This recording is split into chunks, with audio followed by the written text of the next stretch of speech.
Subodh Goswami ji, DCP Delhi police. Radha Radha. Radhe Radhe महाराज जी। वंदनीय गुरुदेव, आपके चरणों में कोटि कोटि प्रणाम।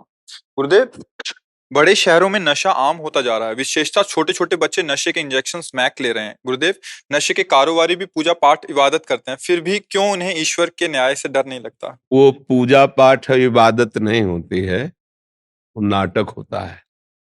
अधर्म आचरण करने वाला, पापाचरण करने वाला, भगवान के वचन है, पापवंत कर सहज स्वभाव, भजन मोर ते भाव न काऊ। यदि नौटंकी नाटक में कोई साधु का वेश रख करके पूरा स्वांग करता है, तो क्या उसको सत्य मार्ग का पथिक माना जाएगा क्या?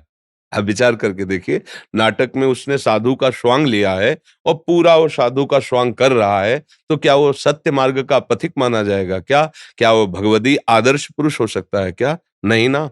ऐसे ही जो भगवान की आज्ञा का उल्लंघन करके, शास्त्र की आज्ञा का उल्लंघन करके मनमानी आचरण करता है, वो किसी भी तरह की कोई भी पूजा करता हो, वो केवल स्वांग है, पूजा नहीं है। सत्य पर चलने वाला एक भी फूल न चढ़ाए तो उसके पांचों प्राण भगवान में समर्पित हैं और वो सच्चे पूजा कर रहा है भगवान की। भले वो फूल चंदन न चढ़ाता हो, लेकिन वो सत्य पे चलता है, वो सच्चा पुजारी है। और असत्य आचरण, पाखंड, बेविचार, नाना प्रकार के दोष करता है और बड़ी बड़ी आरती पूजा, तो बिल्कुल वो पूजा नहीं, वो नौटंकी का स्वांग है।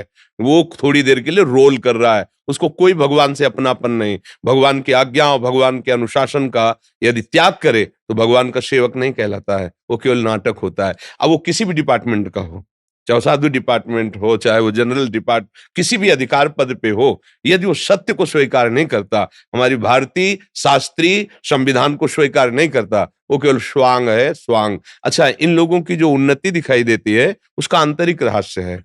हमारे भागवतिक विधान का एक नियम है कि जैसे आप अच्छे कर्म शुरू करो, बहुत धर्म से चलना, नियम से चलना, अब आपका पाप कर्म आपके ऊपर हावी कर दिया जाएगा, ये विधान है।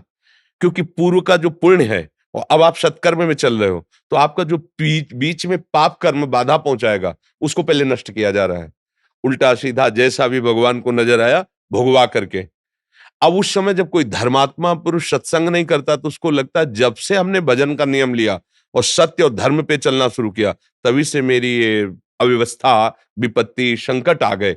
वो समझ नहीं पा रहा है, उसके दुष्कृतों का नाश किया जा रहा है, क्योंकि सत्य मार्ग पर चल रहा है। सत्य मार्ग के चलने का परिणाम वो पूर्व के सुकृत जिस दिन मिलेंगे, उसको कोई कभी परास्त नहीं कर सकता, महासुख को प्राप्त होगा। और जब कोई अधर्माचरण करने